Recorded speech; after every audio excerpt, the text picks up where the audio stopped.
Le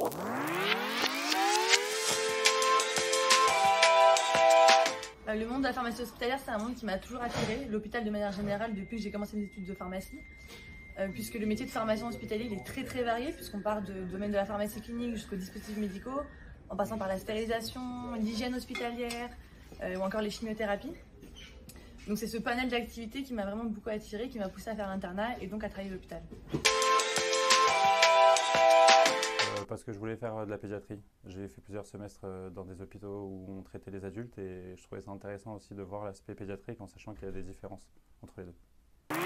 Alors, il faut savoir que Robert Debré, le plus grand hôpital pédiatrique d'Europe, c'était une des motivations qui m'a poussé à rejoindre cet hôpital dans un secteur aussi dynamique que la nutrition parentale. Je travaille avec tous les services parce qu'au final, vu qu'on fait des préparations magistrales, ça peut tomber dans n'importe quel service, surtout l'hémato quand même et la neuro. Mais tous les services peuvent demander des préparations. Je travaille beaucoup avec la pédiatrie générale. Je monte tous les matins, je vais dans le service, je vais à leur staff et je travaille aussi avec le secteur rétrocession de la pharmacie. Donc c'est là où on donne les médicaments qu'on ne trouve qu'à l'hôpital. Alors, mon rôle dans le parcours du patient, moi je vois les patients au moment de leur sortie d'hospitalisation, donc du service d'hémato-immunologie. On leur explique leur ordonnance, on les éduque à la prise des médicaments. Je suis vraiment en immersion dans le service, donc je valide aussi toutes leurs ordonnances au quotidien quand ils sont en hospitalisation. Et puis je réponds à toutes les questions des médecins, à toutes les questions que les patients peuvent se poser aussi sur les prises de médicaments chez les enfants.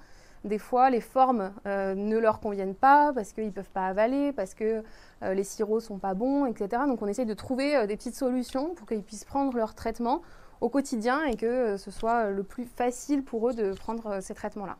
Le principal dans le parcours patient va se faire donc au niveau de mes gardes, où j'assure forcément la continuité de soins. Et puis ensuite, mon objectif aussi en faisant de la recherche, c'est de me dire que peut-être donc à bien plus long terme, dans 10 ou 15 ans, mes travaux auront contribué à améliorer la prise en charge des patients et dans mon cas, des enfants prématurés, puisque c'est mon sujet de recherche. Moi, ce qui me plaît à l'hôpital Robert Debré, c'est vraiment l'ambiance de travail qui, je trouve, est chaleureuse, conviviale. Mais on travaille aussi très bien, on nous apprend beaucoup de choses, donc on est vraiment là pour apprendre. Et les chefs sont généralement très disponibles. Donc moi, c'est vraiment ça qui me plaît à Robert Debré, c'est pour ça que j'ai rejoint Robert Debré. Ce que j'aime déjà, c'est mon poste en premier. J'aime bien ce que je fais au quotidien d'être dans le service. C'est vrai que travailler en pédiatrie, c'est très agréable parce que malgré des fois la difficulté de la maladie, il y a une ambiance en pédiatrie où les enfants sont très forts et peuvent passer, rigoler, jouer, s'amuser. On arrive à avoir beaucoup de beaux moments avec les patients et c'est ça que j'aime beaucoup à Robert Debré par rapport à d'autres hôpitaux où il y avait beaucoup d'adultes que j'ai pu faire avant. L'anecdote marquante, c'est une anecdote qui m'est arrivée en garde il y a peu. Il faut savoir qu'en garde, on est tout seul à l'hôpital Robert Debré, en pharmacie du moins, et je me suis enfermé dehors avec le mauvais trousseau de garde.